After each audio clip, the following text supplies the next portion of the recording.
Alors, bonjour à tous.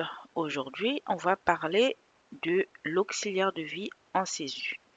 Donc, il y a beaucoup de personnes qui se demandent c'est quoi exactement une auxiliaire de vie en CESU.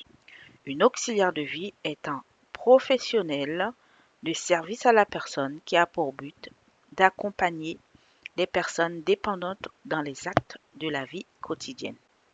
Donc, quel est le rôle de ce professionnel? L'auxiliaire de vie en CESU, il intervient auprès des personnes fragiles. Il veille au bien-être de la personne.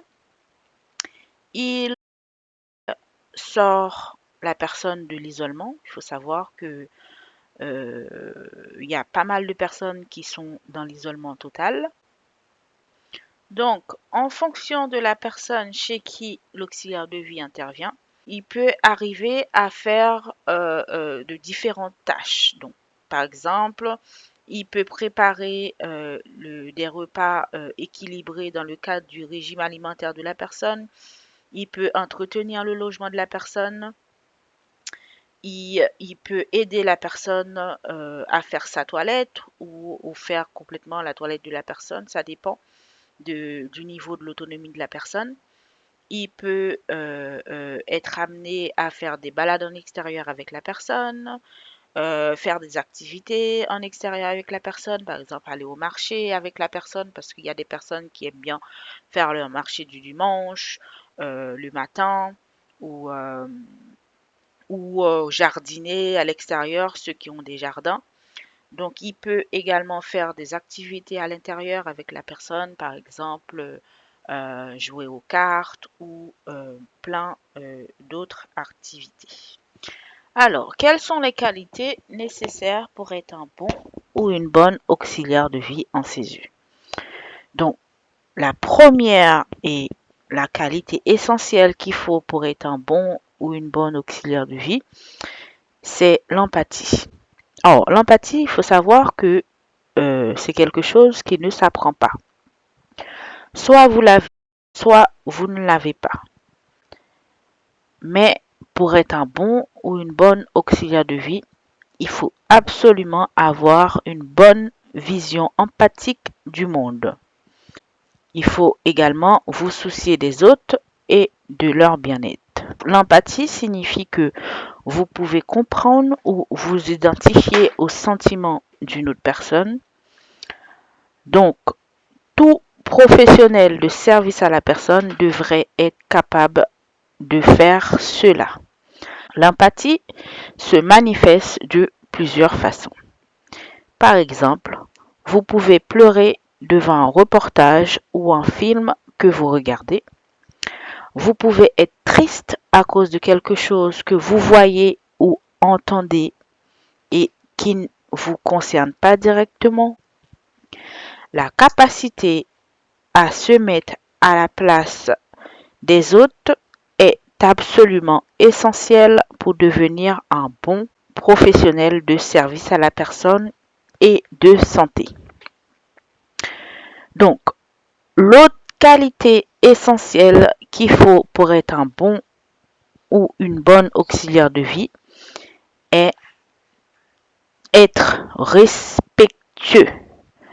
L'auxiliaire de vie doit toujours être respectueux envers la personne ainsi que le lieu de vie de la personne. Donc, il ne faut pas oublier être professionnel d'abord. Donc, un auxiliaire de vie respectueux, cela signifie que l'auxiliaire de vie doit faire attention au langage qu'il utilise en présence de la personne et qu'il ne faut pas exprimer des opinions que la personne pourrait être en désaccord. Si vous êtes par exemple en intervention avec une autre collègue, il faut éviter de discuter entre vous sans encourager la personne dans la discussion. Donc, la personne se sentira exclue et ce n'est pas respectueux. L'autre qualité nécessaire qu'il faut pour être un bon ou une bonne auxiliaire de vie en CESU est la fiabilité. Il est important d'être fiable dans tous les domaines et dans toutes les fonctions. La fiabilité devient importante quand la personne qui vous attend a des besoins qui s'ils ne sont pas satisfaisants, affecteront la dignité et la santé de la personne. Quand vous êtes auxiliaire de vie, les personnes comptent sur vous pour effectuer des tâches qu'elles préféreraient faire elles-mêmes, mais qu'elles ne peuvent pas faire. Alors, être fiable et arriver à l'heure prévue est essentiel et primordial. Donc, l'autre qualité qu'il faut pour être un bon ou une bonne auxiliaire de vie est la patience. La patience est un trait de caractère essentiel pour toute personne travaillant dans le secteur de service à la personne. Il y aura des moments de stress dans ce rôle qui pourraient vous amener à être tenté de répondre à la place de la personne. Il est important de garder votre patient aussi indépendant que possible et de l'encourager à faire des tâches en toute sécurité plutôt que de le faire à sa place parce que c'est plus rapide. Votre patient peut avoir eu un accident vasculaire cérébral ou être atteint d'une autre maladie qui lui fait prendre beaucoup de temps à répondre à une question. Donc, il est important d'attendre et de le laisser faire, non de s'impatienter et de répondre à la place du patient en supposant que vous savez ce qu'il veut ou ce qu'il souhaite.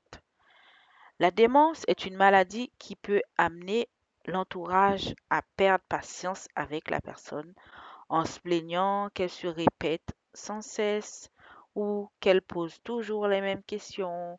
Donc c'est pendant ces moments-là que l'auxiliaire de vie peut soutenir la famille en la rassurant sur le fait que la personne ne le fait pas délibérément, mais que c'est simplement ce qui peut arriver lorsque une personne vit la démence.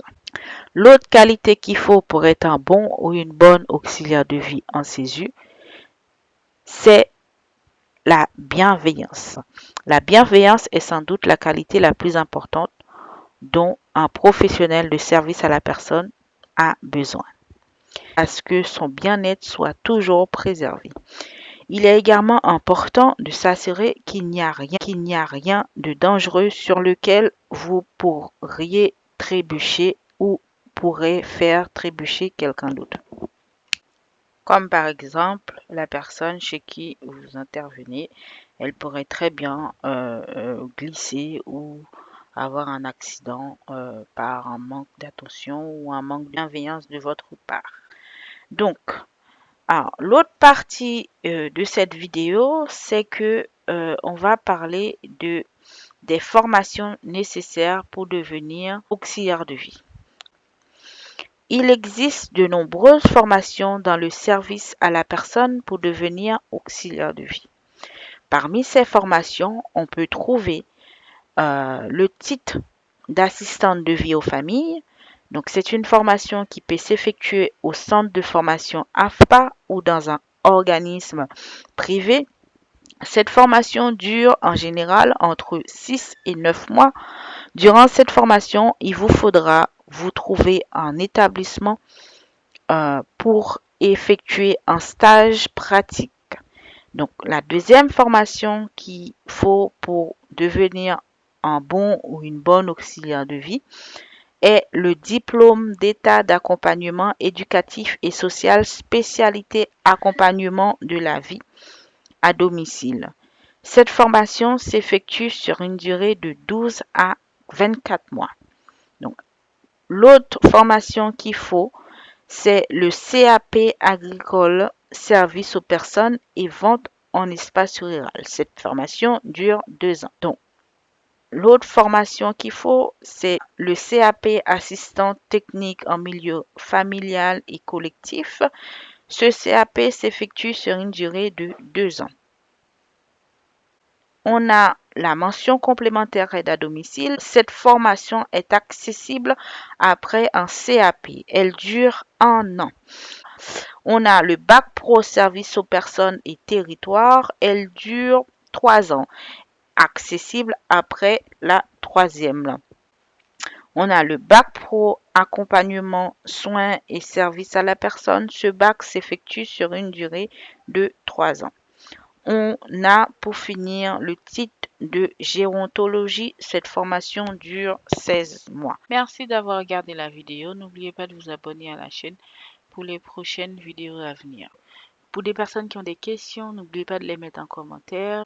N'hésitez pas également à mettre des informations que vous pensez que j'aurais oublié de mettre dans la vidéo ou même des informations supplémentaires que vous pensez être utiles pour la vidéo.